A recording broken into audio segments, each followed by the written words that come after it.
नमस्ते दोस्तों, मधुकश आयुर्वेदा की आयुर्वेद यात्रा में आप सभी का फिर से स्वागत है। आज का हमारा टॉपिक है ऋतुचर्या।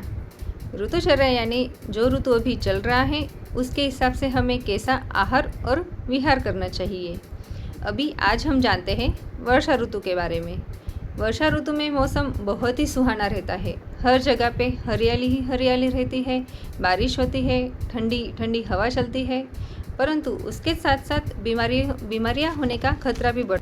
तो चलो जानते हैं कि बीमारियों से कैसे बचा जाए और कैसे स्वस्थ रहा जाए, वो भी आयुर्वेद के साथ। तो आयुर्वेद के अनुसार इस ऋतु में पाचन अग्नि जो रहती है वो मंद रहती है, यानी पाचन शक्ति हमारी कमज़ोर हो जाती है और वात दोष का प्रकोप होता है, यानी जो वायु है, वायु दोष है, वो हमारे शरीर में बढ़ जाता है और हमारे शरीर का जो बल रहता है वो कम हो जाता है। तो चलो हम जानते हैं कि हमें क्या खाना चाहिए। तो हमें खाने में 1 साल पुराना चावल लेना है, गेहूँ लेना है, ज्वार लेना है, और दालों की बात की जाए तो मूंग की दाल लेनी है।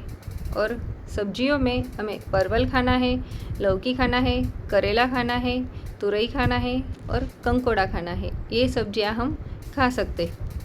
साथ साथ हमें सेंधा नमक का इस्तेमाल करना है, हरा धनिया है वो इस्तेमाल करना है, साबुत धनिया है उसका इस्तेमाल करना है, कड़ी पत्ता ज़्यादा यूज़ करना है, हींग हमें ज़्यादा यूज़ करनी है।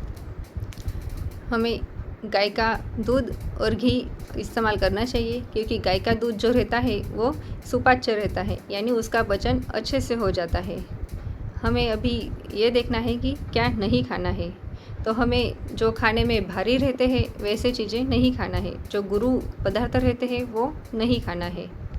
जैसे नया अनाज, बाजरा, वटाना, चना, राजमा, हमें ये चीज़ें नहीं खाना है, उससे वात दोष का ज़्यादा प्रकोप होता है।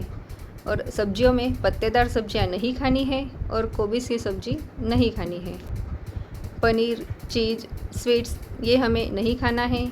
मैदा से जो सब पदार्थ बनते हैं वो नहीं खाना है।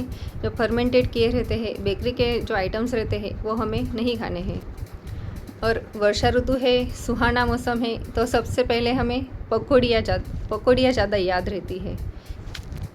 हमें डीप फ्राई की हुई चीज़ें नहीं खाना है, कोल्ड ड्रिंक्स नहीं पीना है और ज़्यादा ठंडा पानी नहीं पीना चाहिए। अगर पानी हमें पीना है तो गुनगुना पानी यूज़ करेंगे तो ज़्यादा अच्छा रहेगा हमारी सेहत के लिए। ये तो हुई हमारे आहार की बात। अभी चलते हैं विहार की ओर। तो हमें दिन में नहीं सोना है, और हम अगर एक्सरसाइज कर रहे हैं तो हमें ज़्यादा नहीं करनी चाहिए। एक्सरसाइज हमें कम करनी चाहिए, क्योंकि एक्सरसाइज करते हैं फिर भी शरीर का जो बल रहता है वो खर्च होता है। और जहाँ तक पंचकर्म की बात है तो आयुर्वेद में इस ऋतु में बस्ती जैसा पंचकर्म करने के लिए कहा गया है। तो हमें पंचकर्म स्पेशलिस्ट के यहाँ पे जाके बस्ती कर्म कर ले तो हमारे लिए बहुत अच्छा रहेगा, बहुत फ़ायदेमंद रहेगा। Thank you.